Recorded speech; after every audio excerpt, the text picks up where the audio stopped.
taking a look at the work of Wolfgang Hilbig. He was this East German writer whose work had been published over the last couple years by Two Lines Press, and all of his writing has been translated by Isabel Fargo Cole, including some of his longer novels. This one here had been published recently. I started reading this one first, The Females. This one's like one long nightmare that happens to be this guy's life, this East German factory worker who dwells in the basement, and in a notable early scene just stares up at these women workers who splash each other's asses with buckets of cold water so that their drippings come down through the grate, and he scampers under to try to get a taste of their bodies, but it's just mixed in with all this dirt and grime from the factory floor. Dude's world is real similar to this guy's, Kafka, who had once fantasized about a noose coming through a window and yanking him up off the street and pulling him through floors of a building until he was just left mutilated bits and pieces on a roof. In a similar fashion, the narrator of this book has the same fantasy, except the noose is tied around his balls, and he's being led around by this burly woman who at first I thought was his unemployment advisor, but actually turns out to be a real-life historical figure named Ilse Koch, who is this wife of an SS officer of the concentration camp Buchenwald, and she was known for like riding around on horseback, dressed in lingerie, and if any of the prisoners got aroused or even looked at her, they would be singled out for immediate execution. Supposedly, she took tattooed prisoners and would subject them to medical experiments so that she could harvest their flayed skin and convert it into lampshades and book covers. Even the Nazis were like, damn, this is some fucked up shit. But from a chronological standpoint, maybe this one is better to slip into first. Old Rendering Plant, where even though what seems like the smooth milkiness of its style actually turns out to be pieces of fat and bone gristle and boiled out horns of dead animals, the stench of which is rising off of this old slaughterhouse and triggering a remembrance of his shadowy childhood where people would just disappear and become rough ghosts and everyone would be quiet about it. And maybe it was this suppression at home and throughout the whole country that affected his ability to express things in a more concrete way. So we get this elliptical and evocative style that really matches the cloudiness of his memory, so much to where, for better or worse, this entire book is hard to remember. Then you go into the next book, and if you want to do a one and done type of thing, I'd recommend reading this one. It's really accessible. And, you figure he kind of read your mind with this quote here.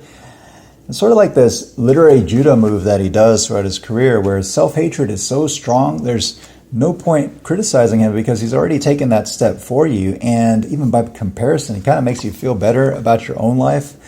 And so his writing becomes like an antidepressant in a way. Even though he legitimately had gone through some really oppressive circumstances, it's almost like he's not angry at the cage in the way that Bernhard is from his highly cultured point of view, being angry at all the Philistines beneath him, or someone like Gordon Lish, who I kind of consider like this distant American cousin to Bernhard. Sebald he's sometimes compared to, although I don't really see it except maybe like having to do with the cloudiness of collected memory.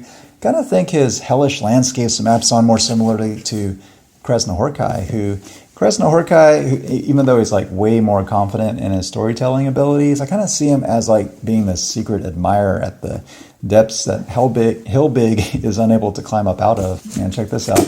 It's almost like he doesn't want to be read. This kind of reminds me of when he was younger and he would do some writing and kind of cover up his words because he was ashamed of what he'd written. Yeah, eventually I had to get the hardback version. What the fuck am I doing here? Spinning my wheels? I should be trying to create something. Oh yeah, got the writing space all set up. But you can barely put down a sentence before getting distracted. And even if she did open herself up to you, wouldn't you rather still be alone? Because that's when your imagination truly comes to life. Then here you are again, this blissful aftermath turning into pure hell when you realize you only just scored on yourself. It's the most humiliating thing of all, the auto goal. Even then, you're just not what you used to be. There's this huge disconnect between desire and what you're capable of. It's hard being inside somebody else's body when you can barely be inside your own.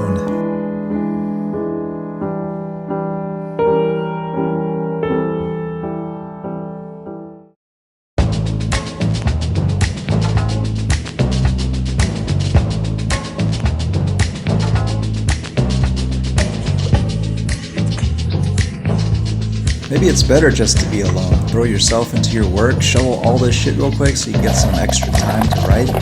Who cares if your coworkers think you're a freak? That's how we can use you. To get in there and infiltrate the scene, we'll just put you in some fucked up situations to inspire you. Some of them don't survive. This guy's perfect because even if he were set up as comfy as Hemingway, he'd still find it completely miserable. It's all a charade. He could barely inhabit the first person, switching to the third person mid-sentence. Yet for some reason he willingly subjects himself to the horror of giving book readings, playing the role of a clown. That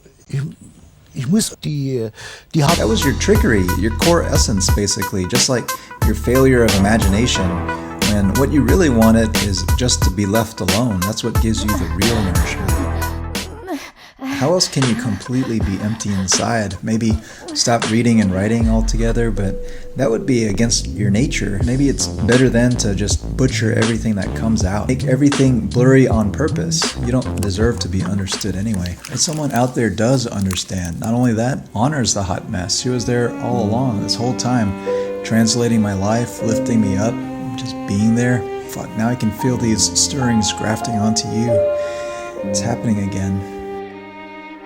I imagine you caressing my words like I imagine you caressing my nutsack. In you, I will rise up again. My world, my muse, my Isabel.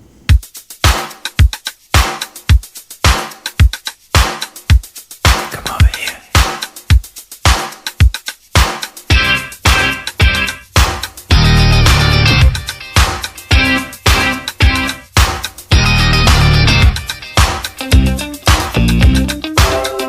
All you got is this moment.